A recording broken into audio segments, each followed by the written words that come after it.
My name is Megan. I'm a physical therapist, and this is my first time at the symposium, so I'm really having a good time. I hope all you are too. This is very amazing to see all of you here. And I have the privilege today of introducing our speaker for the Mind Over Bladder and Unbind the Bowel. This is Erica Vitek.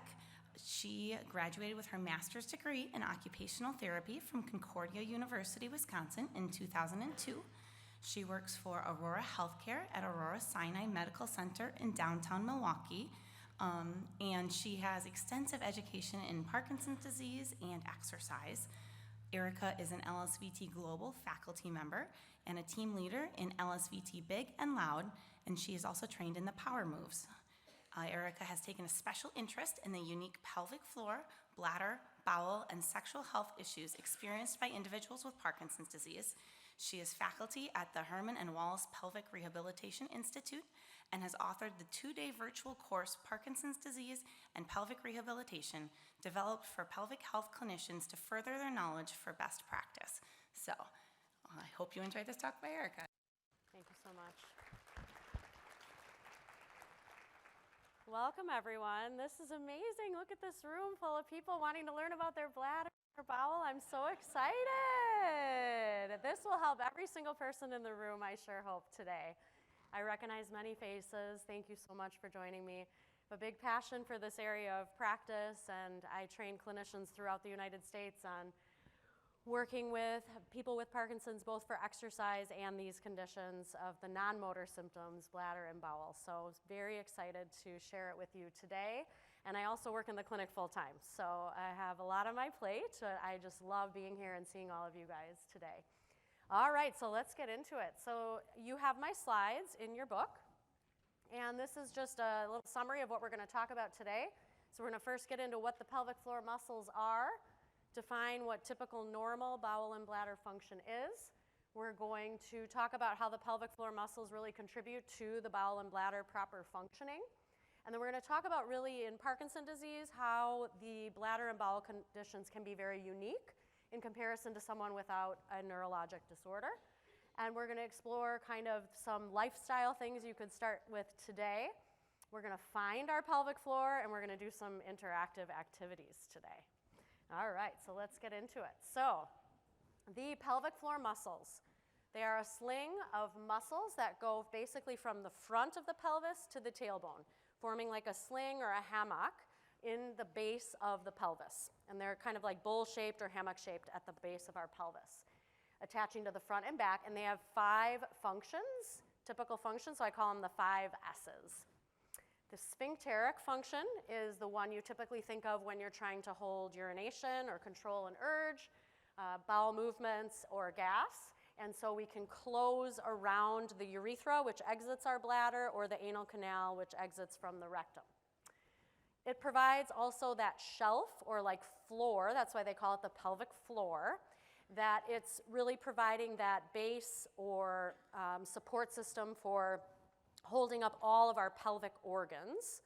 It also provides a sexual function for engorgement, erection, orgasm, as well as stabilization to work with our core muscles. And then the last one is as a sump pump. So it helps our lymphatic system, so any liquids or fluids that kind of settle in our legs, our pelvic floor helps bring that back into our circulatory system. So that's a basic review of what the pelvic floor is. This is a side view of what the pelvic floor muscles are. The first picture on the left being the male and the picture on the right being female. So in the male, what you see is the prostate is right underneath the bladder, and the pelvic floor muscles are that sling below the prostate and support the rectum and the bladder. And then on the right-hand side is the female. We have the bladder, the uterus, and the anal canal. The pelvic floor surrounds all of those openings to help us control both for incontinence, so to try not to have leakage, or to be able to actually go to the bathroom when we need to go to the bathroom. So the muscle has a lot of control of those functions. So when we think about our bladder, and maybe you'll have to go to the bathroom during my talk here because maybe your bladder is up to 2 cups of urine and we have to leave the talk. So I'm fine with that if you have to use the restroom, but the bladder holds about up to 2 cups. That's at a maximum capacity. 5 to 8 times a day is about normal for amounts of times to go during the day. About every 2 to 5 hours is average. And the first sensation to go, or the first indication where your body's like, yeah, you might have to use the bathroom, is about when there's 200 to 300 cc's in there. So that's about 8 to 10 ounces of fluid. But then we're able to delay that or pause and kind of take a moment to use our pelvic floor muscles, which we'll learn more about squeezing today, to kind of surpass that feeling until your bladder becomes more full. Complete emptying of the bladder is very important to avoid urinary tract infections. And there should be no leaking at any time. Even as we age, there are things we can do about that to help with not having leakage, as muscles just generally in our body do become a little more difficult to strengthen as we get older, but we can do it, so that's good news. And then only getting up about 0 to 1 times a night to go to the bathroom is also in the normal range. So this is to know if you are hydrated. So your urine should be kind of like a light lemonade color, and that's when you know you're drinking enough fluid. If it's not that color, that's not really ideal for the bladder health, and so you want to try to shoot for enough fluids to have that kind of light yellow color, and then you know that you are hydrated. So what happens with the bladder in regards to staying continent or not having any leakage is, first, the bladder is kind of a storage vessel. So your bladder fills and stretches, and it's holding urine, and it remains in a relaxed position. So the bladder is a muscle itself, but it needs to be relaxed and allow for the urine to fill. And then during that time, our sphincter and pelvic floor muscles are kind of contracted, but we aren't maybe aware of it. It's just holding it in that storage mode. Then there's this transition stage where we start to recognize we have a fullness or we have a signal and that we might have to go to the bathroom, and we can ignore that urge to go to the bathroom. And in order to do that, we can use our pelvic floor muscles with a contraction or a squeezing to calm the bladder down. So squeezing that muscle tells the bladder, I'm not in a good place right now for this. You need to hang on and relax. And then the bladder muscle is supposed to relax and let more storage. And then, another 5, 10, 15 minutes later, the bladder's gonna be like, remember me? I told you I had to go a little bit ago, and then it'll remind you. And then during emptying, the pelvic floor muscles in the sphincter are supposed to fully relax, and the bladder will contract. So that's when the bladder muscle works to try to fully empty the bladder. So on this slide, it's depicting kind of 3 different scenarios of typical, what we might call leakage or incontinence issues. So the first picture on the far left is when the bladder fills so much that maybe you don't feel it or don't have the sensation to notice it, and that's called overflow incontinence. When there's a little urine that comes out because the bladder is so full and maybe you lack sensation to go to the bathroom. So that one's probably the more rare one. The other 2, the middle and the far right, are the more common. The middle one is typically like stress incontinence. So the arrows are pointing down on the bladder, so if you cough, if you sneeze, if you jump, if you skip, if you laugh, that can cause leakage, and that's called stress incontinence. And so it's an abdominal pressure that puts stress on the bladder, stress incontinence. The far right is the most common problem in people with Parkinson's disease. This is the overactive bladder. So the bladder is not full, and the bladder is already telling you, gotta go, gotta go, gotta go. Okay? The bladder has only a small amount of urine in there. You get this strong urge, you go to the bathroom, and you maybe only go just a little bit. So that is extremely common in people with Parkinson's disease. Typically, about 100 cc's in the bladder to 200 cc's, which is only about 6 ounces, sometimes will already give a very, very strong sense of urgency. And it's really because the brain and the bladder, so the area of the brain that is lacking dopamine, is supposed to inhibit the bladder during storage. So what's supposed to happen is the bladder is supposed to be now storing urine as it's partially filled, and the brain and lack of dopamine is not allowing it to be inhibited, like calm down bladder, relax bladder. So we have to rely a little more on the pelvic floor to do that work. So very important to be able to understand how to do pelvic floor exercise. All right, so then just talking a little more about the anatomy. So I'm going to talk about the female first, and then let's talk about the male. So these are just a couple other complications that could kind of get in the way due to aging. So on the left-hand side of your screen is the normal female anatomy of the bladder in front, the uterus kind of sitting on top, and then the rectum in the back.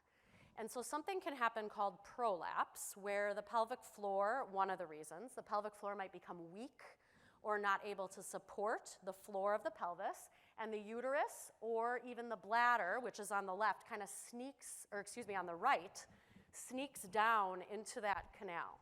Okay, the vaginal canal, and the uterus kind of sneaks down there. And now what you can see happens to the bladder is it kind of like almost gets kinked off, or there's a little pocketing of urine that can happen. So in the clinic, I have techniques that I teach individuals to try to help with emptying the bladder better if you have prolapse condition, and we also have certain ways of doing exercise, using gravity to our advantage to help bring everything kind of back up and in and strengthen the pelvic floor to reduce prolapse. So that is one issue that can happen in females. So besides maybe having Parkinson's disease, this could also be a complicated piece that we assess for in the clinic. And then in men, the prostate is the bugger that we can get into here. So what we see is a normal prostate on the left-hand side and an enlarged prostate on the right-hand side. And so the prostate sits right below the bladder. The pelvic floor is under the prostate. And so what happens is, as men age, very typical to get an enlarged prostate, sometimes completely benign. Other times may need a removal of the prostate if there's cancer involved. And so I work with men and working on relaxing the pelvic floor to make sure we don't have two things obstructing the urethra coming down. So we work on making sure that the pelvic floor is fully relaxing and that we can enhance the ability of urine to pass through that space. Usually urologists will have men on medication to help with the prostate and trying to keep that space more open for them. So we work in combination with the urologist. All right, so then let's just talk specifically about the Parkinson's, kind of how the bladder acts. And so I already kind of mentioned a little bit and gave you a little teaser on this. So in my little picture here, it shows just like the normal bladder filling, the bladder is relaxed. But in people with Parkinson's, the bladder muscle is very active, overactive, it's aggravated, it's irritated, it's not being inhibited. And so it fills a lot less and there's much more frequent voiding. These voids are very small volumes. And so when you're in the bathroom and you count 1, 1,000, 2, 1,000, et cetera, you should be able to count up to about 10 or 12 1,000s. And that kind of gives you an idea that you're going about 10 to 12 ounces when you go. If you're only counting 1 to maybe 2 to 3 to 4 1,000s, those volumes are very, very small. And I can help retrain the bladder in that regard. So we do some work with the pelvic floor muscle to try to work on calming the bladder so you can fill with larger volumes and then have an improved quality of life. Urgency and frequency, very common for really the same reasons, that as the bladder's filling, it doesn't remain calm. And so we want to work on doing some calming activities with the pelvic floor muscle. Incontinence sometimes is not as much of an issue if you have a bathroom nearby, but urgency is a big thing in regards to that urge comes on just like that, and you gotta go right now. And so there's definitely techniques with the pelvic floor muscle, which we're gonna do in a little bit, help reduce. Additionally, nocturia. So as we age, we produce more urine at nighttime. When we're younger, we produce maybe about 15% or less of our urine during sleep. As we age, we can produce up to about 33% of our urine during sleep.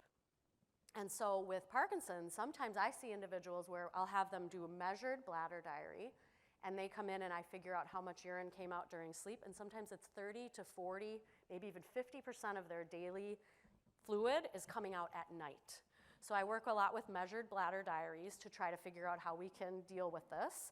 And I do a lot of work with just behavioral retraining, lifestyle techniques that we can try to adjust fluid intake and try to reduce that at nighttime. Now, the other thing with nighttime is if any of you experience orthostatic hypotension with the dropping of the blood pressure upon standing. The tricky thing with nighttime is that during the day you're trying to load fluids to keep the to keep the blood pressure up. And so then what happens at nighttime is when you lay down, blood pressure naturally rises a bit. And so now you lay down at night and the body's like, well, we don't need all this fluid. Now the blood pressure's too high, and then you gotta pee all night. And so orthostatic hypotension can really complicate the bladder, but I definitely work with people on that, and we try to work out the best case scenario, because of course we don't wanna have dizziness and fall during the day as well. All right, let's talk about the bowels. So the bowels, the average bowel movements are 3 times a week to 3 times a day. Now, ideally, once a day would be kind of the great ideal, but that's the medical definition of what's considered normal. We should have no leaking of stool at any time. The consistency should be soft and formed, and there should be an awareness or a sensory kind of feedback from that area when there's presence of stool in the rectum. So those are like the most ideal conditions for your bowel. This is called the Bristol stool chart. And so type 4, that's what you want. Type number 4, that you have moisture in the bowel system, it's smooth, soft, easy to pass. Type 1 is more on the harder end, and type 7 would be more of that watery, liquidy stool that we don't necessarily want, harder to control. The constipated is more of that type 1. So the typical events of bowel continence is that you first have what's called the gastrocolic reflex. And what that is you arise in the morning and the gut starts waking up, right? Gravity wakes things up, you ingest food or fluid, and then you get this mass peristalsis, which is movement through the gut. And your sphincter and your pelvic floor muscles kind of tighten voluntarily in order to kind of control everything or keep everything, not from coming out yet. Because then we get the awareness. The rectum is stretched. We get bowel material into the rectum, and then we get that urge sensation. So it's very similar to the bladder. When stretching happens in that organ, we get the sensation or the feeling that it's there.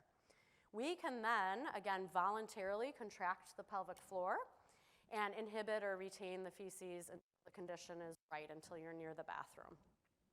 And then there's the evacuation stage, where the rectum contracts and you're supposed to relax all your muscles. And then there's the completion. The rectum now relaxes, everything's emptied out, and the pelvic floor and the sphincters contract around the anal canal to get everything back to baseline again, okay? All right, so with the bowel is one of the things that I hear from a lot of people, that constipation is a big issue for them. And there's kind of 3 conditions that really affect things most, and we try to work on figuring out, which aspect of the gut isn't working right. So the first thing is slow motility. So from the start of the colon to the end of the colon, it's supposed to move through in, 24, 36, 48 hours, kind of get everything moved through from what you've already eaten. But slow motility is a really common problem in people with Parkinson's.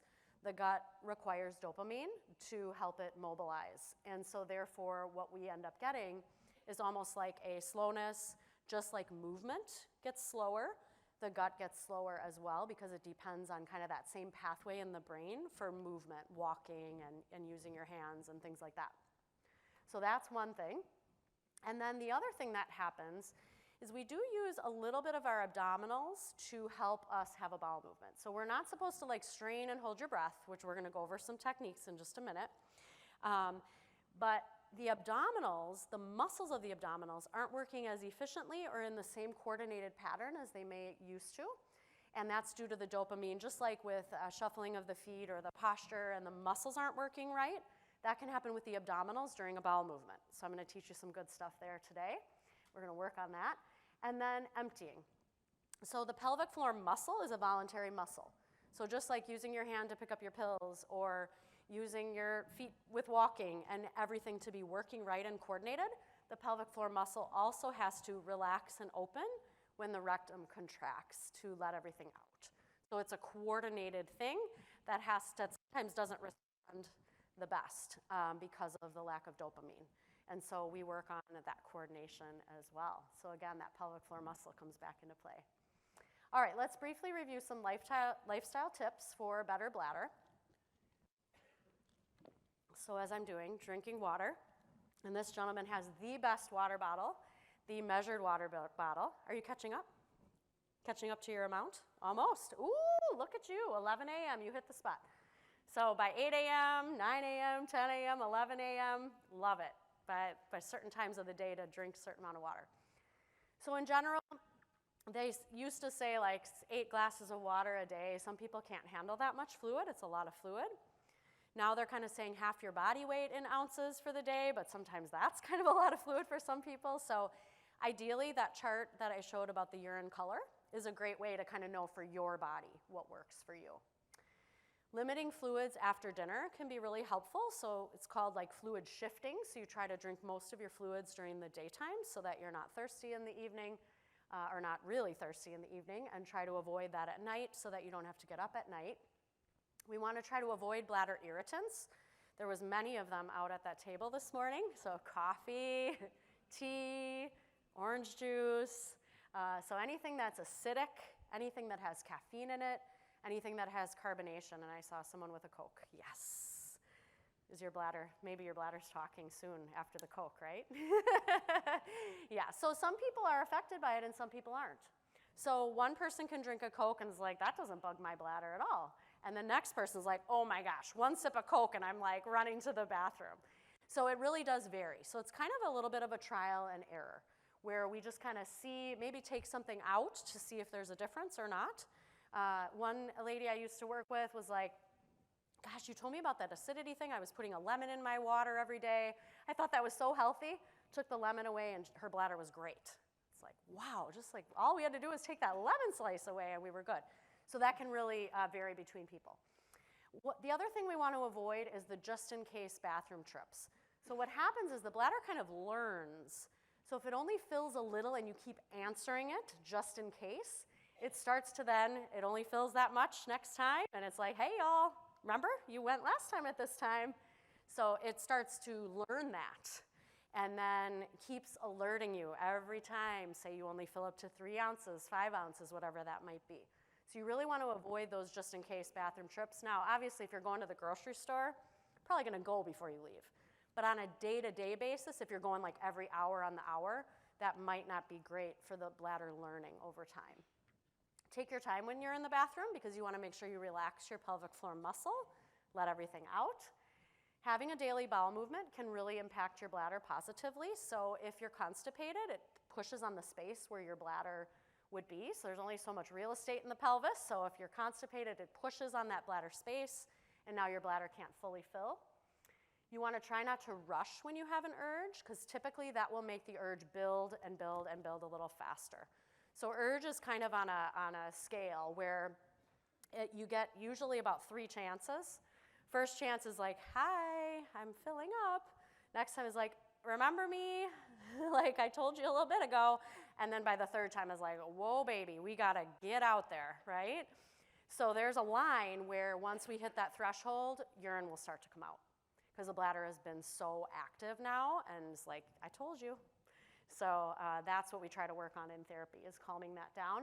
But if you rush, usually that kind of kicks up the urge a little more. So breathing, relaxing a moment, let the urge kind of subside a little, give it a pause, and then walking, and usually that can reduce incontinence for many people.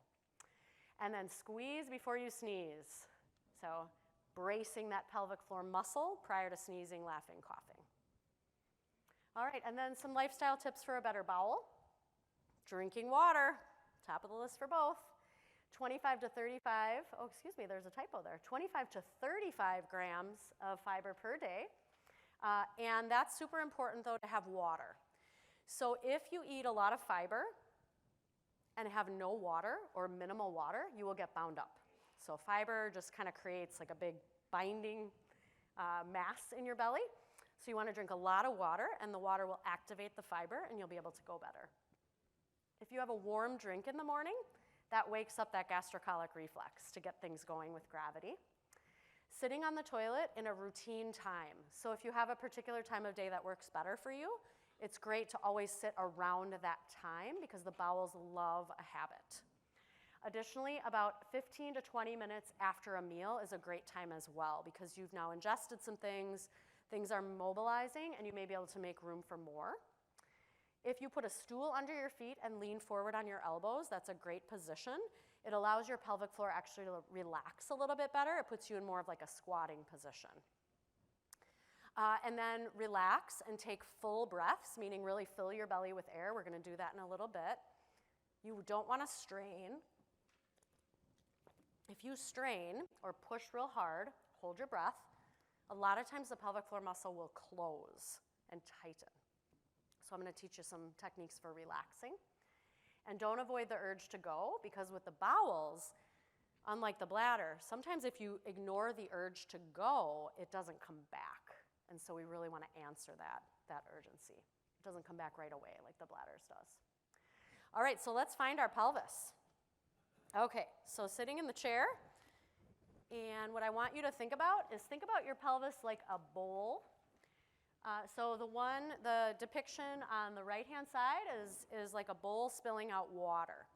So just like thinking about your pelvis, and this can really help with your posture as well, and thinking about spilling the bowl forward and the bowl backward, and just kind of thinking about rocking that pelvis and just feeling where the pelvis even is. And so the underside, like the area that's touching the chair, is your pelvic floor muscle.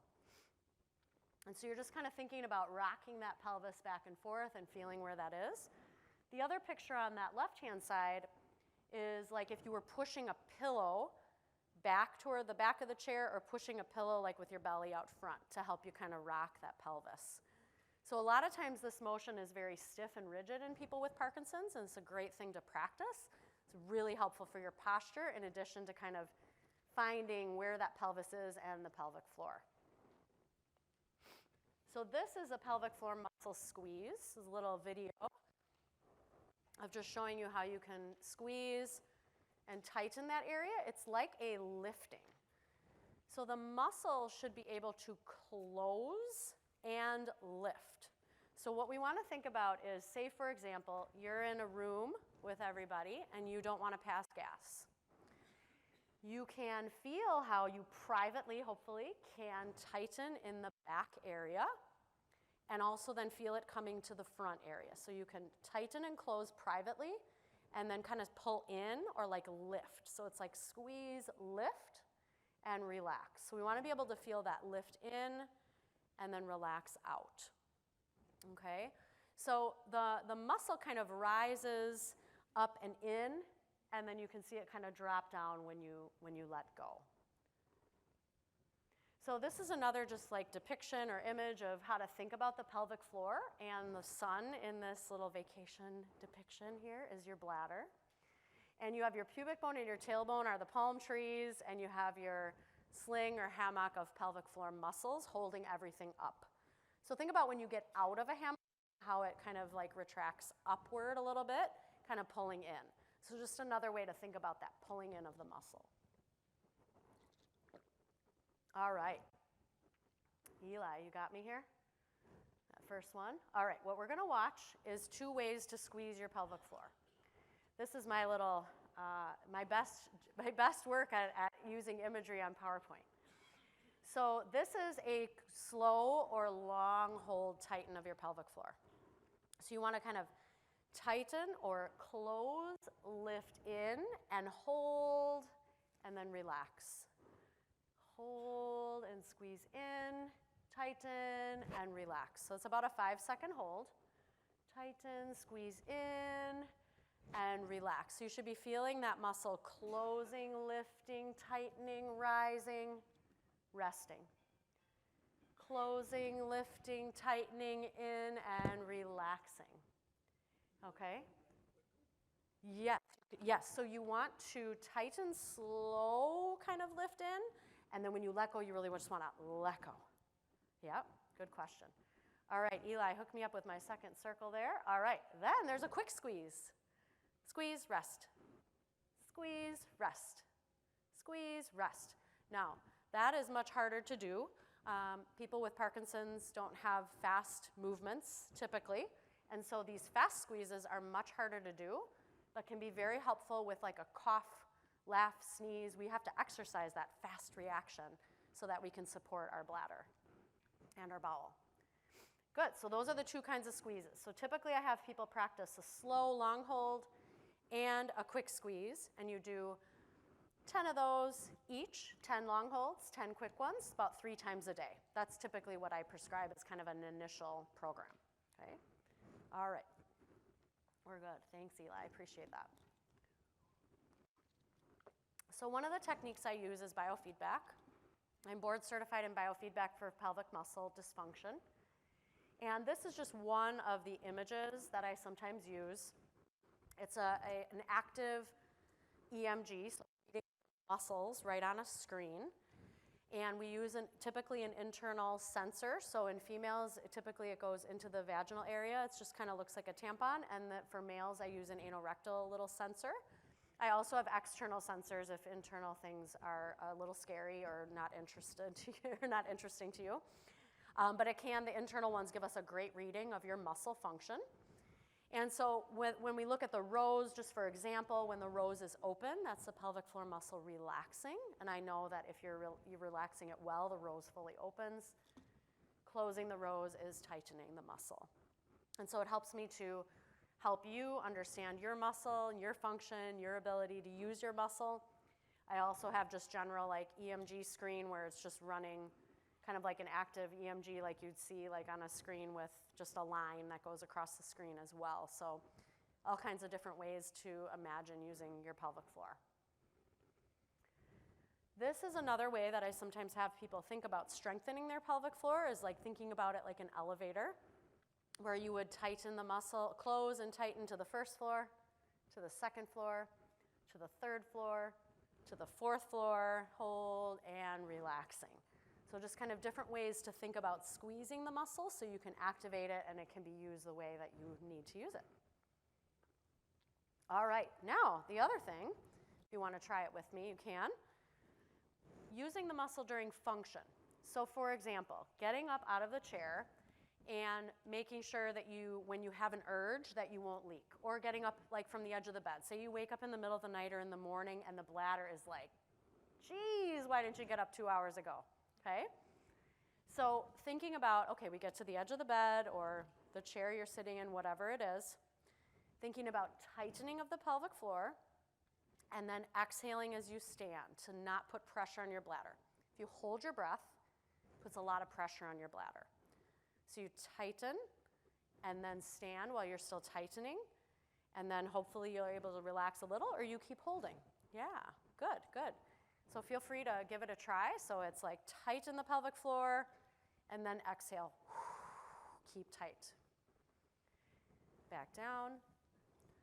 Tighten the pelvic floor, exhale, and up. Good.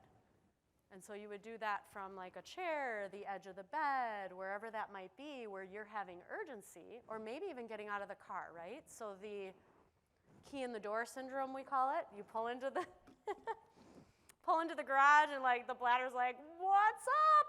Bathroom. So this can work for getting out of the car as well. So you make sure you squeeze and you brace.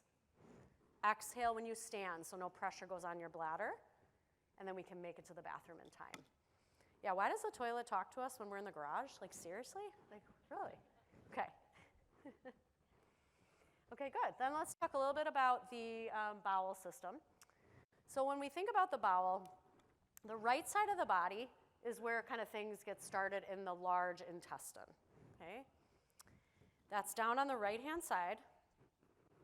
And from there, it goes up like under your rib cage, and then around and down on the opposite side, okay? So up the right, across, and then down on that left-hand side. And so it can really be helpful to use a massage technique, either when you're, like say you just wake up in the morning and you're like, let's wake up my bowel system. You can kind of start with some circles on the bottom right, if you want to try it out sitting in the chair now. And then moving up to under the rib cage. So we just kind of follow. We might wake up some bowel habits here, right? Like, oh, we were waking things up. But it's before lunch. Thank goodness Mary put me before lunch. Otherwise, we'd really be running to the bathroom. Okay. And then we go across under the rib cage, making circles. And you want to put a little bit of pressure, so you can kind of feel some rumblings there. And then going down on your left side. And then it kind of goes to the middle. As you can kind of see, it curves around to the anus and rectum. And then you can repeat that. So you never want to go left to right, because that's backwards.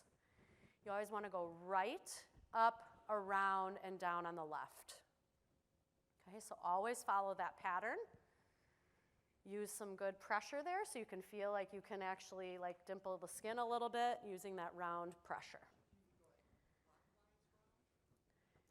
It's, well, yeah, so you're going, oh, you mean to then from here go back to here? You can, yeah, you can. There's a space here where there maybe isn't any large intestine in like between here and here, but that's fine. So if you wanted to even just go back right here right away, that's fine. So you're going this way and that way. Yep. Good. All right, so that's another technique hopefully you can take with you. And then I would love to share a little routine of constipation yoga with you right now. And so let's go ahead. If you want to do it with me, you might need just a little bit of space by your table there to back up, but not too much because we'll be sitting in the chair here. Okay. And so what I want you to do is have your feet spread apart just a little bit and sitting really tall. And I want you to kind of feel your pelvic floor in the chair and kind of like pushing up through like your sitting bones and getting really tall. We're going to take a big breath in, raise your arms above your head, and a breath out to bring them down. And a breath in. Good, nice big full breath, and a breath out. Good, one more like that. We're going to go up with the arms, and then let's bring your right arm down to the chair, and I'm going to mirror you guys, and we're going to just side bend. So what I want you to feel is that your side is kind of open in your belly there and just kind of stretching out that large intestine and holding that. And do a nice big breath and kind of feel that deep, full breath, putting the belly breath into your belly. And exhale. And then bring both arms up and switch and side bend. And then feel that other side and really stretch and kind of open up in there. And take a big full breath. And exhale.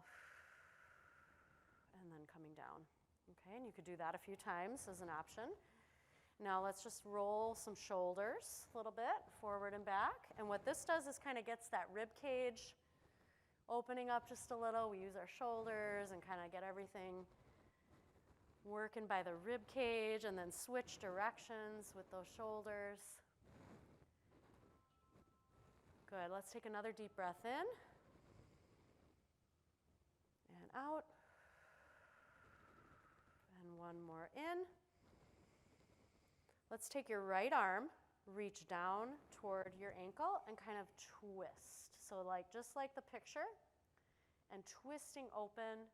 And take a big breath into that belly so you can kind of feel your breath, like putting some pressure on the colon, opening everything up. And then big breath, bring the arms around and up, and then go to the opposite side. And a side bend. And then breathe into the belly. Breathing in and out. Nice full breath, and back to the middle and up with the arms, and then we're going to bring the arms just down at your sides, bring your legs together, and we're going to do kind of a forward fold. So what I want you to feel is that you are putting some pressure on the abdomen into your legs, and then you're going to bend your elbows and put your hands on your knees and rest your head on your arms to feel even more pressure on the abdomen.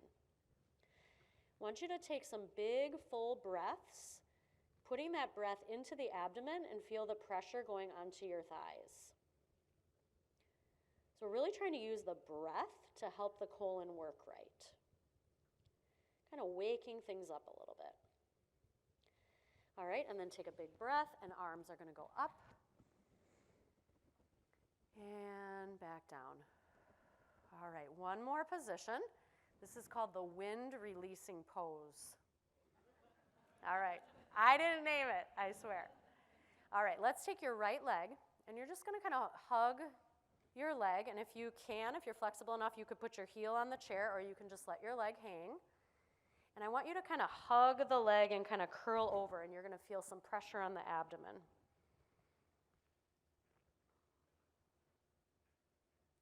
And take some deep breaths into the abdomen, into your leg. And then we're going to switch legs. And grab your left leg and really hug that leg and do some breaths in. Into the thigh, and you're hugging and kind of crunching over it. And relax. And take a nice big ending breath for me. Arms are up, and then relax the arms down. How's our gut feeling? It's a nice routine to go through.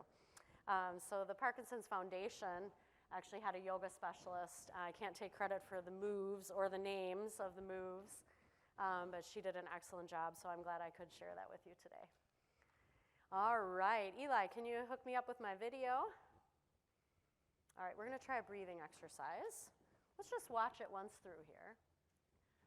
So there is some audio, but it's not a big deal. It's just kind of like birds chirping. I don't know. Yeah. All right, so what we're going to do, we'll just kind of just watch it once through, and Eli can play it for us again. So it's called 4-7-8 breathing. And with this breathing technique, the 4 is the inhale, the 7 is a breath hold, and the 8 is an exhale. And so the breath in for 4 goes real deep in the belly. You get that really deep, full breath. 7 count hold, which is like kind of basically using compression of that breath you just took in around your colon. And then breathe out for 8.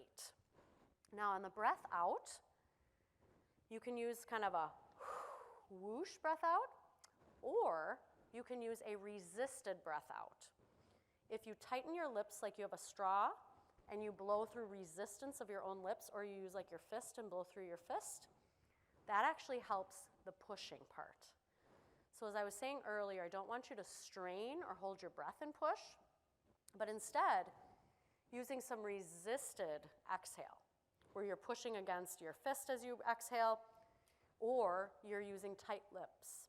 And that helps activate the abdominal muscles I've mentioned earlier that maybe aren't working hard enough to help you poop.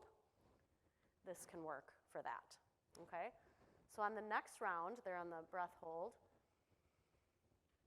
When we go to the breath out, we're going to start over at the inhale, so we can do it together.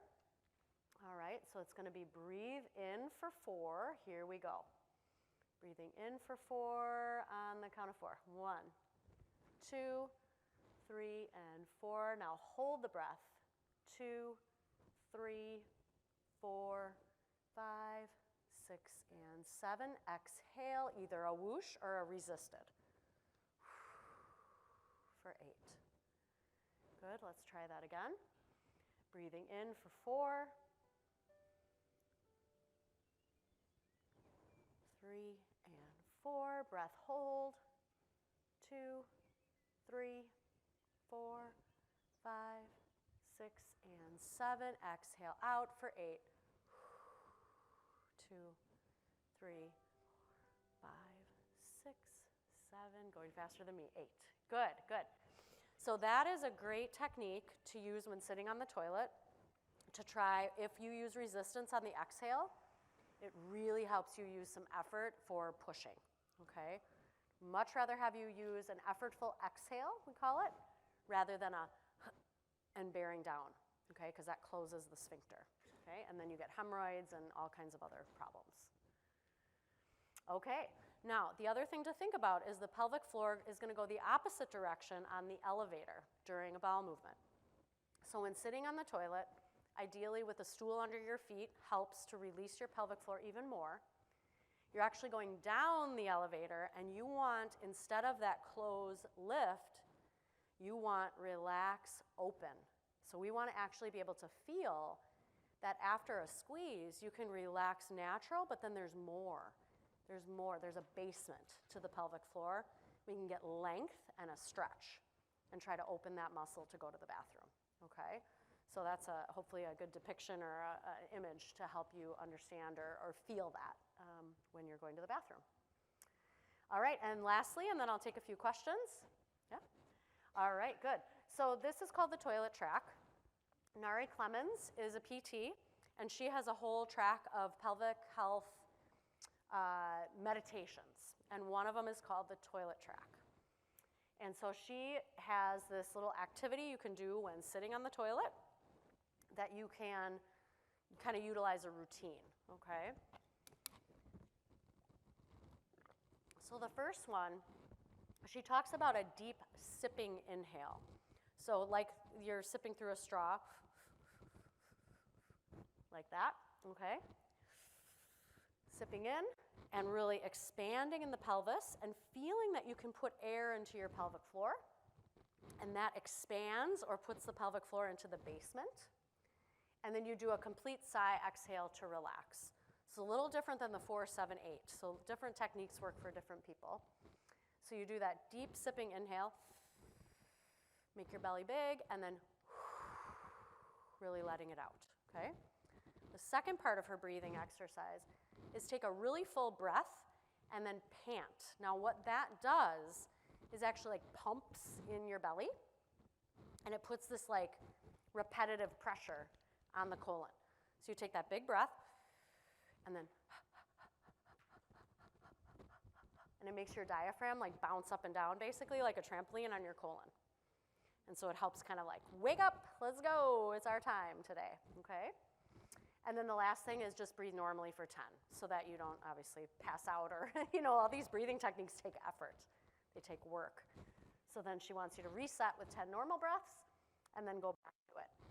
Now she talks about using kind of a bearing down, gentle bearing down. So gentle kind of pressure for about a 5 count, making the belly hard when you push, which is similar to the 4-7-8, right? So I'm having you use resistance on exhale, makes the belly hard. So it's like big belly, hard belly, use a little bit of pressure, and you only do that one time every 1 to 2 minutes at the most if you have an urge. If there's no urge, it's really not useful to be pushing, because when you're pushing and straining, the sphincter locks up. So you want to have an urge. We got to get the urge to develop, and that's really the key, is get that urge and then go through the breathing and utilize your techniques. Okay, we did it. Yeah, opposite corner. Hi. Hi. I have a question. When I go to the restroom just to urinate, then I end up pooping. Don't even know that I've got to go poop. Okay. And I go like 4 times a day. Yeah. So we saw the pelvic floor muscle surrounds both those areas. So that means you're probably relaxing your muscle pretty well to allow anything that, is ready to come out. Maybe not ideal in certain circumstances for you, but it is normal that when you relax your muscle that you may actually have both come out because of the function of the muscle. So it is normal. It is normal. Yep, it is normal, and some people have that more than others. The more loose your bowels are, probably the more likely that is to happen. Yes, thank you for the question.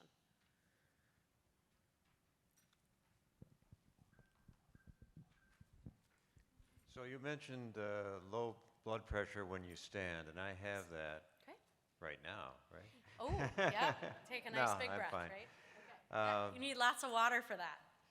So what can I do to help that situation, and how can I alleviate the frequent getting up at night because I have that situation? Yes. So I typically teach a fluid shifting kind of protocol. And what I usually have people do is drink a lot of water, like basically your daily allowance of whatever water that is, from 3:30 in the afternoon to like earlier than that, right? When you wake up till 3:30 in the afternoon. After that, you have maybe 4 to 6 ounces with dinner and your medicine, and that's it. There's no more fluids and no irritants. That significantly can help that problem. Now, the challenge is the orthostatic hypotension issue can be different for each person. So that's kind of a general recommendation. And potentially we could work through some things with that. Usually I have people measure their void, like actually use a hat in the toilet that you could, or a urinal to measure, so we can kind of see what's happening throughout the day and even figure out how much fluid are you outputting at night compared to during the day. But that's kind of a basic little tip you could try as a starting point. Yep, absolutely.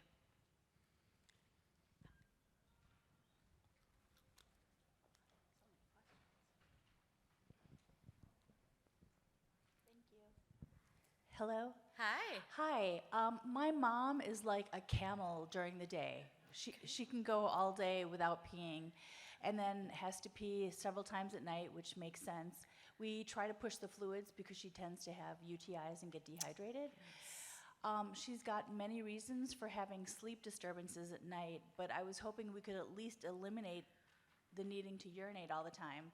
So I assumed if we tried to get her to pee every couple hours during the day, that might make things easier at night. But it sounds like from your talk, you're not supposed to do that.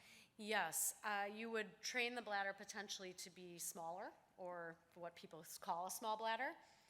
The best case scenario would be loading significantly more fluids during the day to retrain the bladder's wake time. So it's kind of like, we have a circadian rhythm of sleep. The bladder has a circadian rhythm a little bit too. When we're not producing the right amount of melatonin or kind of that nighttime sleepy kind of hormones that shut down the kidneys a little bit or slow them. If you're not sleeping well, insomnia is another, and even like sleep apnea, those are reasons also why the body might produce more urine at night, because it doesn't really realize that's the sleep time. So I think your best bet, at least those are obviously other medical conditions that I wouldn't be treating, but I may work in conjunction. But during the day, you want to load the fluids. We want to train the bladder to fill and to answer it during the day, so that you can kind of cut that off in the evening or earlier, hopefully, to really stop that nighttime frequency. Yeah, and it's a fall risk too, right? I mean, getting up at night, so a big deal. So hopefully that's at least a starting point, but be happy to work with your mom if she's, if we need to get into it further, for sure. All right, I think we're just about out of time for questions. So. Okay, well, thank you so much, everyone. I hope you enjoyed it and got something out of it. Thank you so much.